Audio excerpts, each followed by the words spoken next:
मैं इस समय पितृपक्ष में आपसे बात कर रही थी अपने पिछले वीडियो में।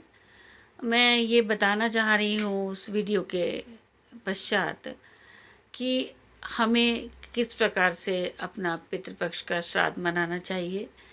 संक्षेप में है, पूर्ण विधि तो आप ब्राह्मण से ही करवाएं तो उचित रहेगा, पर मोटी मोटी बातें, कितना महत्व है पितृपक्ष में श्राद्ध किए जाने का और अपने पूर्वजों को याद किए जाने का, इस बारे में मैं आपसे चर्चा कर रही हूँ बहुत ही संक्षेप में। कृपया इसे सुनने के लिए आपका समय मैं चाहती हूँ। कृपया इस बारे में विचार करें और अपने पूर्वजों को याद करें। कम से कम अमावस्या के दिन सीधा जरूर निकालें उनके नाम का, उनसे प्रार्थना करें अपने घर के सुख शांति और समृद्धि के लिए।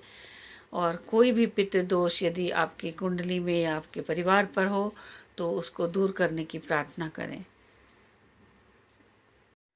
इन्होंने ये भी बताया है कि जो कुत्तों और गौओं को उनका भाग अर्थात बलि न देकर स्वयं भोजन कर लेते हैं, उनके खुले हुए मुंह में 2 कीलें ठोक दी जाती हैं।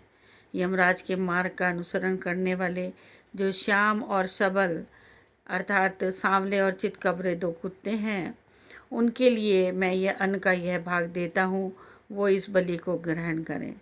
पश्चिम, वायव्य, दक्षिण और नैऋत्य दिशा में रहने वाले जो पुण्यकर्मा कौवे हैं, वे मेरी इस दी हुई बलि को ग्रहण करें। इस अभिप्रथा के 2 मंत्रों से क्रमशः कुत्ते और कौवे को बलि देनी चाहिए। एक चौकोर मंडप बनाकर उसे गंध आदि से अधिवासित करे। फिर ईशान कोण में धन्वंतरी के लिए, पूर्व दिशा में इंद्र के लिए बलि दे, दक्षिण दिशा में यम के लिए, पश्चिम दिशा में सुदोक्षम के लिए और दक्षिण दिशा में पितरों के लिए बलि देकर पुनः पूर्व दिशा में पितरों के देवता अर्यमा को अन्न का भाग अर्पित करना चाहिए। द्वार देश में धाता और विधाता के लिए बलि का निवेदन करें। तदंतर कुत्तों के स्वामी और पक्षियों के लिए भूतल पर अन्न डाल दे। देवता, पितर, मनुष्य, प्रेत, भूत, गुह्यक, पक्षी, कीड़े और कृमि, कीट, ये सभी गृहस्थ से अपनी जीविका चलाते हैं।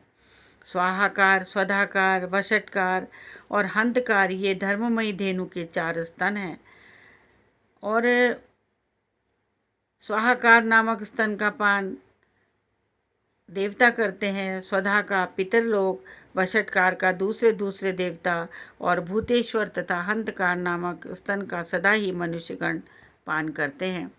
जो मानव श्रद्धापूर्वक इस धर्म रूपी धेनु का सदा ठीक समय पर पालन करता है, वह अग्निहोत्री हो जाता है। यदि कोई भूख से, यहाँ ये भी लिखा है कि अगर सबको बलि देने के पश्चात, सबका उनको अन्न का भाग देने के पश्चात जो गृहस्थ है उसको क्षण भर के लिए अपने दरवाजे पर खड़े होकर अतिथि की प्रतीक्षा करनी चाहिए। यदि कोई भूख से पीड़ित अतिथि या उस गांव का निवासी पुरुष मिल जाए तो उसे अपने भोजन से पहले यथाशक्ति शुभ अन्न का भोजन कराए। जिसके घर से अतिथि निराश होकर लौटता है, उसे वह अपना पाप देकर बदले में उसका पुण्य ले जाता है। तो इस प्रकार अधिक से अधिक दान हमें पितृपक्ष में करना चाहिए और अपने पूर्वजों को श्रद्धापूर्वक याद करना चाहिए।